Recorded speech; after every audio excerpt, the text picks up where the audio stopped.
Hi, ಎಲ್ಲರಿಗೂ ನಮಸ್ಕಾರ. Welcome back to our YouTube channel. ನಾವು ಇವತ್ತಿನ ತರಗತಿಯಲ್ಲಿ 5ನೇ ತರಗತಿಗೆ ಸಂಬಂಧಿಸಿದಂತೆ ಆ ಮತ್ತೆ ಆ ಪಾರ್ಟ್ ಆಗಿದೆ. ಸೊ ಇವಾಗ ಈ ಅನ್ನ ನೋಡ್ತಾ ಇದೀವಿ ಮೊದಲನೇ ಒಂದು ಟಾಪಿಕ್ ಅಲ್ಲಿ. ಇಲ್ಲಿ ನಾವು ಆದರ್ಶ ಕ್ರಮ ವಿಧಿಯ ಮೂಲಕ ದತ್ತ ಸಂಖ್ಯೆಯನ್ನ ಇನ್ನೊಂದು ಸಂಖ್ಯೆಯಿಂದ ಭಾಗಿಸುವರು ಈ ಕುರಿತಾಗಿ ನೋಡ್ತಾ ಹೋಗ್ತೀವಿ. 54ನೇ ಪ್ರಶ್ನೆಯನ್ನ ನೋಡ್ತಾ ಹೋಗೋಣ.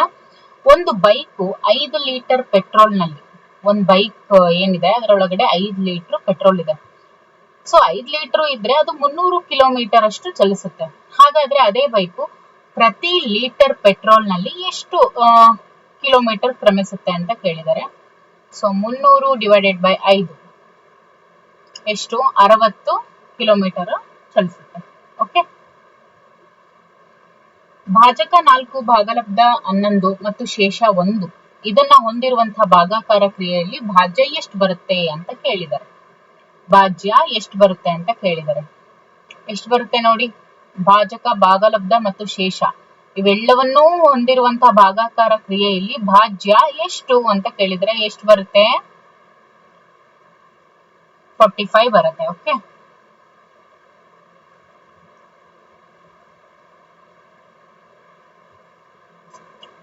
ಒಬ್ಬ ವ್ಯಕ್ತಿಯ ವಾರ್ಷಿಕ ಆದಾಯ 96,000 ಇದೆ. ಅವನ ಒಂದು ತಿಂಗಳ ಆದಾಯ ಎಷ್ಟು? ನೋಡಿ, ಒಂದು ವರ್ಷಕ್ಕೆ 12 ತಿಂಗಳು. ಸೊ ಆತನ್ಗೆ 96,000 ಬರುತ್ತೆ. ಸಾರಿ 96,000 ಬರುತ್ತೆ ಅಂತಂದ್ರೆ ಏನ್ ಮಾಡ್ಬೇಕು?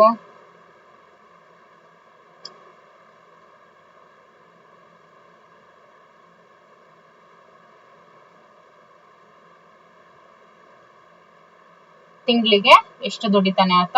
8,000 ರೂಪಾಯಿಗಳನ್ನ ದುಡಿತಾನೆ. ಓಕೆ. 57ನೇ ಪ್ರಶ್ನೆ.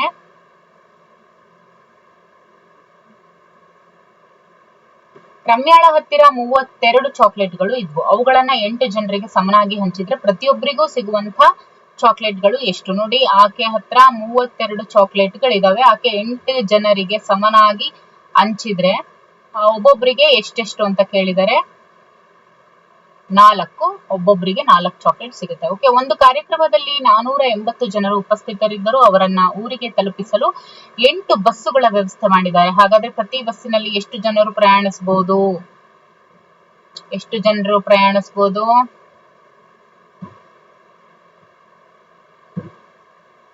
ಒಂದು ಬಸ್ಸಲ್ಲಿ 60 ಜನ ಪ್ರಯಾಣಿಸಬಹುದು. ಓಕೆ.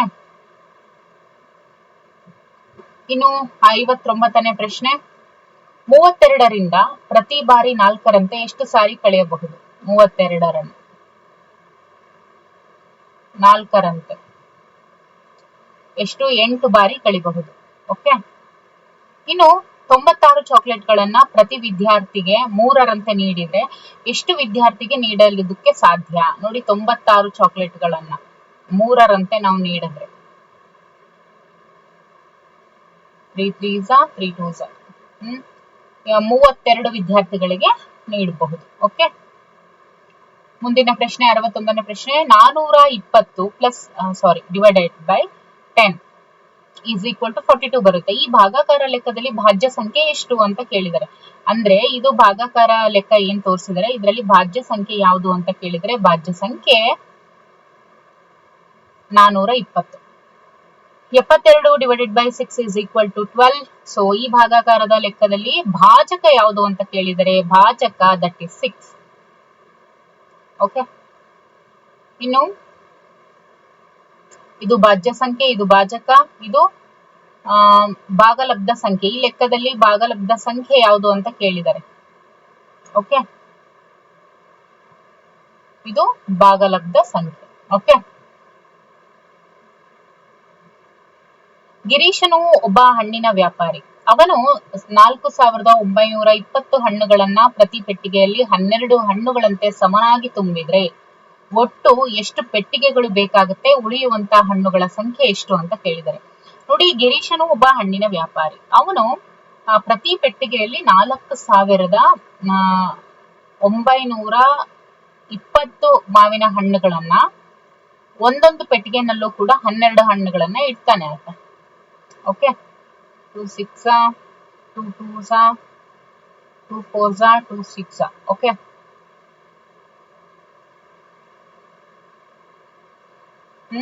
ಎಷ್ಟು ಬೇಕಾಗುತ್ತೆ?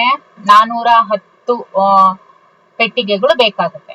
ಸೊ ಉಳಿಯುವಂತ ಹಣ್ಣುಗಳ ಸಂಖ್ಯೆ ಎಷ್ಟು ಅಂತ ಕೇಳಿದರೆ ಉಳಿಯುವಂತ ಹಣ್ಣುಗಳ ಸಂಖ್ಯೆ ಯಾವುದೂ ಇಲ್ಲ, ಇಲ್ಲಿ ಯಾವುದು ಕೂಡ ಉಳಿಯೋದಿಲ್ಲ. ಸೊ ಸರಿಯಾದಂತ ಆಪ್ಷನ್ ಯಾವುದು? Option B is the right answer. 65ನೇ ಪ್ರಶ್ನೆ, ಶಾಲೆಯಲ್ಲಿರುವಂತಹ ಪ್ರತಿ ಶಿಕ್ಷಕರು 20 ವಿದ್ಯಾರ್ಥಿಗಳ ಜವಾಬ್ದಾರಿಯನ್ನು ವಹಿಸಿಕೊಳ್ತಾರೆ. ಶಾಲೆಯಲ್ಲಿ ಇರುವಂತಹ 240 ವಿದ್ಯಾರ್ಥಿಗಳನ್ನ ಪ್ರವಾಸಕ್ಕೆ ಕರೆದುಕೊಂಡು ಹೋಗೋದಕ್ಕೆ ಕಳಿಸಬೇಕಾದಂತಹ ಶಿಕ್ಷಕರ ಸಂಖ್ಯೆ ನೋಡಿ. ಪ್ರತಿ ಶಿಕ್ಷಕರು 20 ವಿದ್ಯಾರ್ಥಿಗಳ ಜವಾಬ್ದಾರಿಯನ್ನ ತೆಗೆದುಕೊಂಡ್ರೆ ಅಲ್ಲಿರೋದು 240 ವಿದ್ಯಾರ್ಥಿಗಳು. ಓಕೆ, ಅದರಲ್ಲಿ 20 ವಿದ್ಯಾರ್ಥಿಗಳು ಅಂದ್ರೆ 12 ಶಿಕ್ಷಕರು ಬೇಕಾಗ್ತಾರೆ. ಓಕೆ, ಇನ್ನು 360 ಡಿವೈಡೆಡ್ ಬೈ 9 ಇದನ್ನ ಮಾಡಿದಾಗ ಉಳಿಯುವಂತಹ ಶೇಷ ಎಷ್ಟು ಅಂತ ಕೇಳಿದ್ದಾರೆ.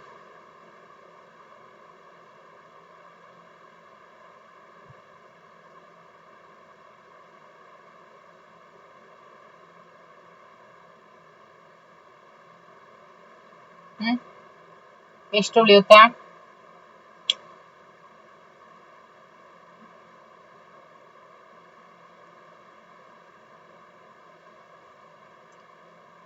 ಎಷ್ಟು ಉಳಿಯೋದಿಲ್ಲ. ಓಕೆ, 0. ಭಾಗಲಬ್ಧ 6, ಭಾಜಕ 7. ಓಕೆ ನೋಡಿ, ಭಾಗಲಬ್ಧ 6, ಭಾಜಕ 7, ಶೇಷ 4. ಆದ್ರೆ ಭಾಜ್ಯ ಸಂಖ್ಯೆ ಯಾವುದು ಅಂತ ಕೇಳಿದ್ದಾರೆ. ಓಕೆ, ಶೇಷ 4. ಓಕೆ, ಭಾಗಲಬ್ಧ.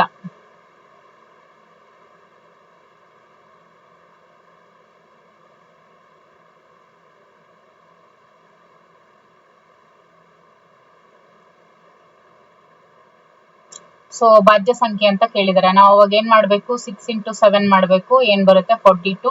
ಸೊ ಅದಕ್ಕೆ ನಾವು 4 ಅನ್ನ ಆಡ್ ಮಾಡಿದಾಗ ನಮ್ಗೆ ಎಷ್ಟು ಸಿಗುತ್ತೆ? 46 ಸಿಗುತ್ತೆ. ಸೊ ಭಾಜ್ಯ ಸಂಖ್ಯೆ ಎಷ್ಟು? 46 is the right answer. Okay,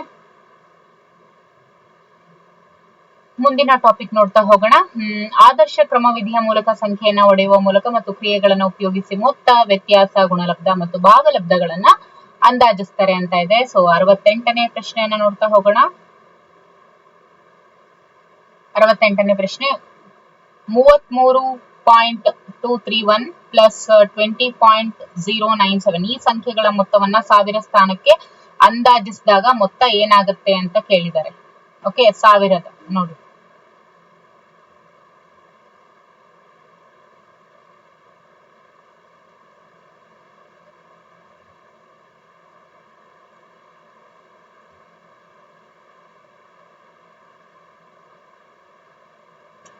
₹53,328 ಅಂತ ಇದೆ. ಓಕೆ, ಇವಾಗ ಏನೋ 53.328 ಅಂತ ಬರುತ್ತೆ.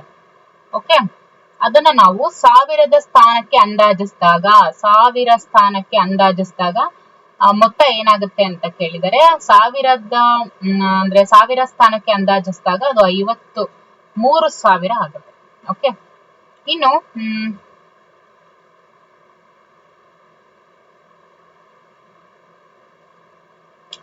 60.046 ಮೈನಸ್ 15.247 ಈ ಸಂಖ್ಯೆಗಳ ವ್ಯತ್ಯಾಸವನ್ನ 10,000 ಸ್ಥಾನಕ್ಕೆ ಅಂದ್ರೆ ಆ ಒಂದು ಸಮೀಪಕ್ಕೆ ಅಂದಾಜಿಸಿದಾಗ ವ್ಯತ್ಯಾಸ ಏನಾಗುತ್ತೆ ಅಂತ ಕೇಳಿದ್ದಾರೆ.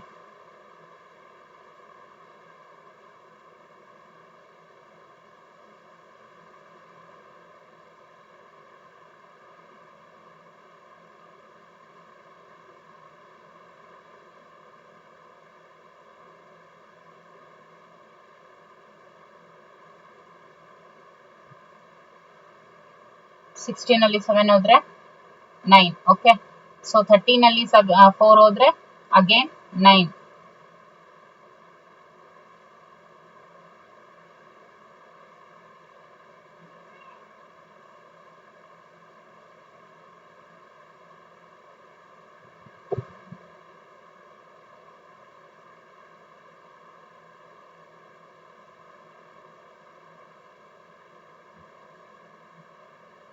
ನೈನ್ ಅಲ್ಲಿ 5 ಹೋದ್ರೆ 4, 5 ಅಲ್ಲಿ 1 ಹೋದ್ರೆ 4. ಓಕೆ,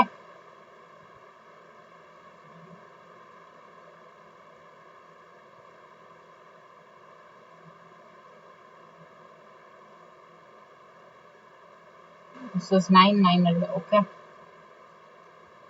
ಇಲ್ಲಿ ಏನ್ ಕೇಳಿದರೆ 10,000 ಸ್ಥಾನಕ್ಕೆ ಸಮೀಪಕ್ಕೆ ಅಂದಾಜಿಸಿದಾಗ ವ್ಯತ್ಯಾಸ ಏನಾಗುತ್ತೆ ಅಂತ ಕೇಳಿದ್ದಾರೆ.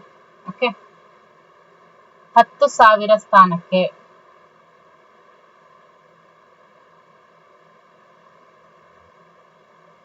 10,000 ಸ್ಥಾನಕ್ಕೆ ನಾವು ಅಂದಾಜಿಸಿದಾಗ 10,000 ಸ್ಥಾನಕ್ಕೆ ಇದಕ್ಕೆ ಸಮೀಪಕ್ಕೆ ಅಂದಾಜಿಸಿದಾಗ ವ್ಯತ್ಯಾಸ ಏನಾಗುತ್ತೆ ಅಂತ ಕೇಳಿದರೆ ಎಷ್ಟಾಗುತ್ತೆ. ಇಲ್ಲಿ 44 ಚಿಲ್ಡ್ರೆ ಇರೋದ್ರಿಂದ ಅದು ಏನಾಗುತ್ತೆ 40,000 ಆಗುತ್ತೆ. ಓಕೆ, ಇನ್ನು 1240 ಮತ್ತು 48 ಅನ್ನ ಗರಿಷ್ಠ ಸ್ಥಾನಕ್ಕೆ ಸಮೀಪ ಅಂದಾಜಿಸಿ ಗುಣಿಸಿದಾಗ ಬರುವಂತ ಗುಣಲಬ್ಧ. ಗರಿಷ್ಠ ಸ್ಥಾನಕ್ಕೆ ಅಂದಾಜಿಸಿ ಗುಣಿಸಿದಾಗ ಗರಿಷ್ಠ ಸ್ಥಾನ 48 ನಾವು 50 ಅಂತ ಅನ್ಕೋಬಹುದಾ?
ನೋಡಿ, 1240 ಮತ್ತು 48 ಗರಿಷ್ಠ ಸ್ಥಾನಕ್ಕೆ ಸಮೀಪ ಅಂದಾಜಿಸಿ ಗುಣಿಸಿದಾಗ ಬರುವಂತ ಗುಣಲಬ್ಧ ಏನಾಗಿರುತ್ತೆ? 50,000 ಆಗಿರುತ್ತೆ. ನೋಡಿ, ಇಲ್ಲಿ 1240 ಇದೆ.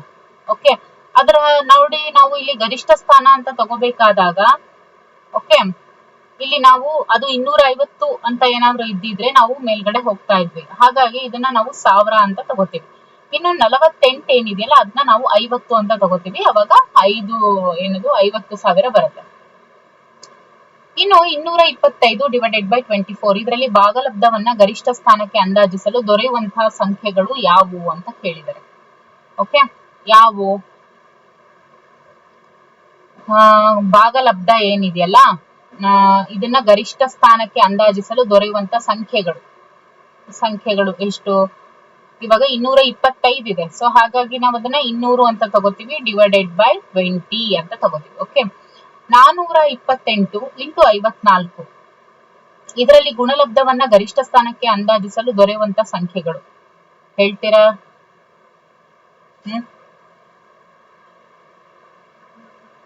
400 ಇಂಟು ಇಲ್ಲಿ 54 ಇದೆ. 54 ಇರೋದ್ರಿಂದ ಇಲ್ಲಿ ಏನ್ ತಗೋತೀವಿ? 50 ಅಂತ ತಗೋತೀವಿ. ಓಕೆ, ಸೊ ಎಲ್ಲಿದೆ? ಇಲ್ಲಿದೆ. ಒಂದು ಟೇಬಲ್ ಬೆಲೆ 2,500 ಆದ್ರೆ 2,500 ಆದ್ರೆ 10 ಟೇಬಲ್ಗಳ ಒಟ್ಟು ಬೆಲೆ ಎಷ್ಟಾಗುತ್ತೆ? ಇನ್ನು ಒಂದು 0 ಸೇರುತ್ತೆ, 25,000 ಆಗುತ್ತೆ. ಓಕೆ. 74ನೇ ಪ್ರಶ್ನೆ, 354 ಇಂಟು 12 ಇದಕ್ಕೆ ಸರಿಯಾದ ಇನ್ನೊಂದು ಕ್ರಮ ಯಾವುದು? 354 ಇಂಟು 12 ಇದಕ್ಕೆ ಸರಿಯಾದಂತ ಕ್ರಮ ಯಾವುದು ಅಂತ ಕೇಳಿದರೆ ಇದು ಬರಲ್ಲ, ಇದು ಬರಲ್ಲ, ಇದು ಬರಲ್ಲ, ಯಾವ್ದು ಬರುತ್ತೆ? This is the right answer.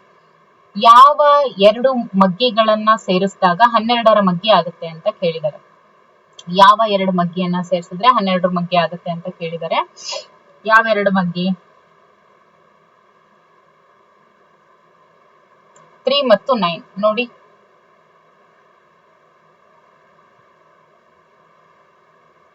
12 ಮಗ್ಗಿ ಆಗುತ್ತೆ. ಇದು 4, 5, 6, ಇದು 7 ಆಗುತ್ತೆ, ಇದು 8 ಆಗುತ್ತೆ, ಇದು 14 ಆಗುತ್ತೆ, ಇದು ಏನಿದೆ 10, 11, 12.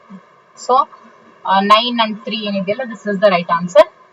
ಇನ್ನು 76ನೇ ಪ್ರಶ್ನೆ, 4,328 ಮತ್ತು 3,854ರ ಮೊತ್ತವನ್ನ 1000 ಸ್ಥಾನಕ್ಕೆ ಅಂದಾಜು ಮಾಡಿದಾಗ, 4,328 3,854 ಮೊತ್ತ 8 4 12.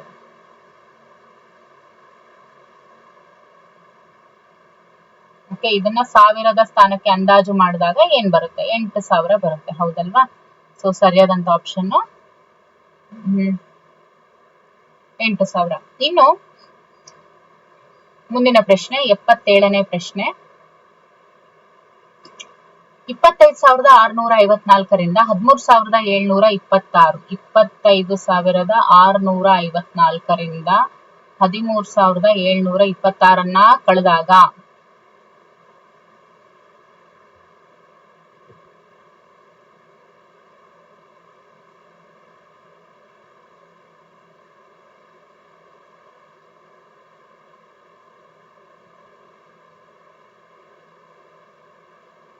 ಹದಿನಾಲ್ಕರಲ್ಲಿ 6 ಹೋದ್ರೆ 8, 4ರಲ್ಲಿ 2 ಹೋದ್ರೆ 2, ಇನ್ನು 16ರಲ್ಲಿ 7 ಹೋದ್ರೆ 9, 4ರಲ್ಲಿ 3 ಹೋದ್ರೆ 1, 2ರಲ್ಲಿ 1 ಹೋದ್ರೆ 1. ಸೊ 11,928 ಬರುತ್ತೆ. ಇದನ್ನ ನಾವು 100ರ ಸ್ಥಾನಕ್ಕೆ ಅಂದಾಜು ಮಾಡಿದಾಗ ಅಂತ ಕೇಳಿದ್ದಾರೆ. ಓಕೆ, 100ರ ಸ್ಥಾನಕ್ಕೆ ಅಂದಾಜು ಮಾಡಿದಾಗ ಎಷ್ಟು ಬರುತ್ತೆ? ಇಲ್ಲಿ 1000ದ ಸ್ಥಾನಕ್ಕೆ ಕೇಳಿಲ್ಲ, ಇಲ್ಲಿ ಕೇಳಿರೋದೇನು 100ರ ಸ್ಥಾನಕ್ಕೆ ಅಂದಾಜು ಮಾಡಿದಾಗ ಇಲ್ಲಿ 11,900 ಬರುತ್ತೆ. 78ನೇ ಪ್ರಶ್ನೆ, ಡ್ರೈವರ್ ಪೀಟರ್ನ ತಿಂಗಳ ಸಂಬಳ 9,900 ಆದ್ರೆ 1 ವರ್ಷದ ಒಟ್ಟು ಸಂಬಳವನ್ನ ಗರಿಷ್ಠ ಸ್ಥಾನಕ್ಕೆ ಅಂದಾಜು ಮಾಡಿದಾಗ, ಅಂದ್ರೆ 9,900 ಇಂಟು 12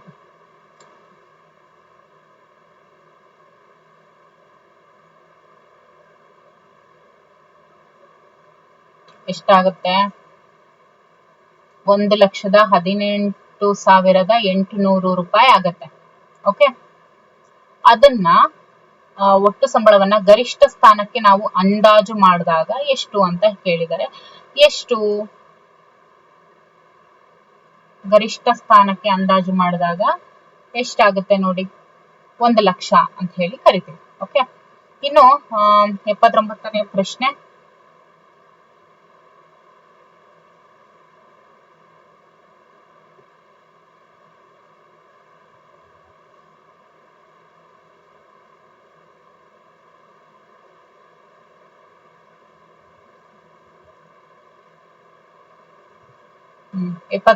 ಪ್ರಶ್ನೆ,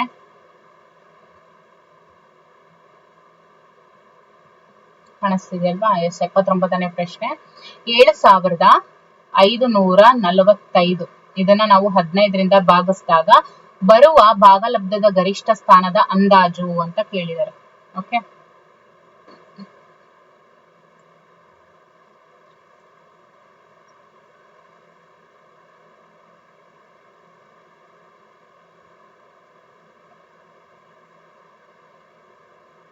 $53 ಬರುತ್ತೆ, ಹೌದಲ್ವಾ? ಸೊ ಗರಿಷ್ಠ ಸ್ಥಾನದ ಅಂದಾಜು ಏನು ಅಂತ ಕೇಳಿದರೆ, ಗರಿಷ್ಠ ಸ್ಥಾನದ ಅಂದಾಜು ಎಷ್ಟಾಗುತ್ತೆ?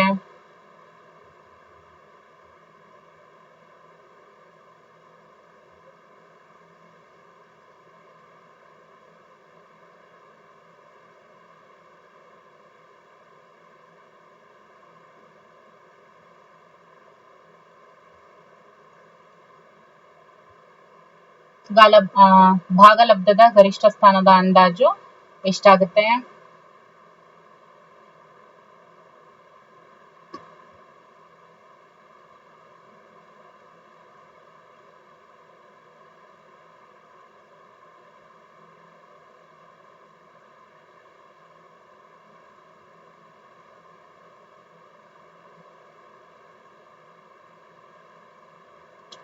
ಇಲ್ಲಿ ಏನ್ ಮಾಡ್ತೇವೆ ನಾವು, ಇದು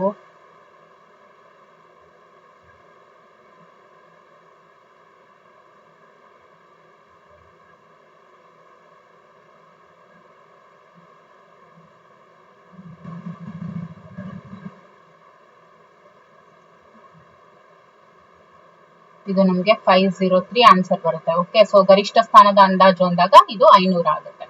ಇನ್ನು 80ನೇ ಪ್ರಶ್ನೆ, ಒಂದು ಸೇವಾ ಸಂಘ ಏನಿದೆ, 80ನೇ ಪ್ರಶ್ನೆ, ಒಂದು ಸೇವಾ ಸಂಘವು 175 ದಾನಿಗಳಿಂದ ತಲಾ 125ರಂತೆ ಹಣ ಸಂಗ್ರಹಿಸಿಡುವಂತಹ ಸಂಗ್ರಹವಾದ ಒಟ್ಟು ಹಣವನ್ನ 7 ಶಾಲೆಗೆ ಸಮನಾಗಿ ಹಂಚಿದ್ರೆ ಪ್ರತಿ ಶಾಲೆಗೆ ದೊರೆಯುವಂತ ಹಣ ಎಷ್ಟು ಅಂತ ಕೇಳಿದ್ದಾರೆ.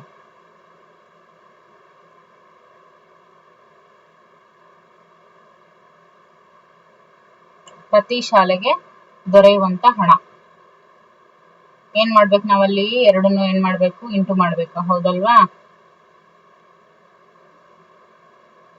ಎಷ್ಟು ಬರುತ್ತೆ?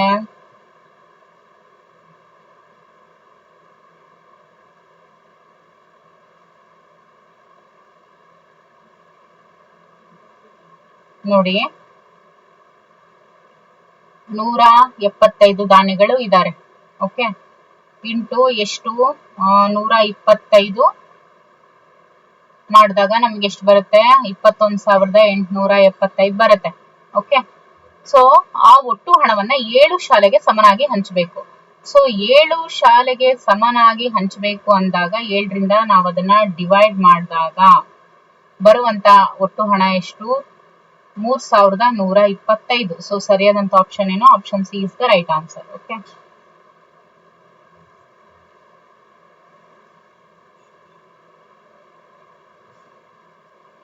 ಇನ್ನು 81ನೇ ಪ್ರಶ್ನೆ, ಒಂದು ಶಾಲೆಯ 15 ವಿದ್ಯಾರ್ಥಿಗಳು ಒಂದು ವಾಹನವನ್ನ ಪ್ರತಿ ಕಿಲೋಮೀಟರ್ಗೆ 9 ರೂಪಾಯಿಯಂತೆ ಬಾಡಿಗೆಗೆ ತೆಗೆದುಕೊಳ್ತಾರೆ. ಅವರು 325 ಕಿಲೋಮೀಟರ್ ದೂರವನ್ನ ಕ್ರಮಿಸಿದ್ರೆ ಪ್ರತಿ ವಿದ್ಯಾರ್ಥಿಯು ನೀಡಬೇಕಾದಂತ ಹಣವನ್ನ ಲೆಕ್ಕ ಹಾಕಿ ಮಾಡಬೇಕಾದಂತ ಕ್ರಮ ಏನು ಅಂತ ಕೇಳಿದ್ದಾರೆ.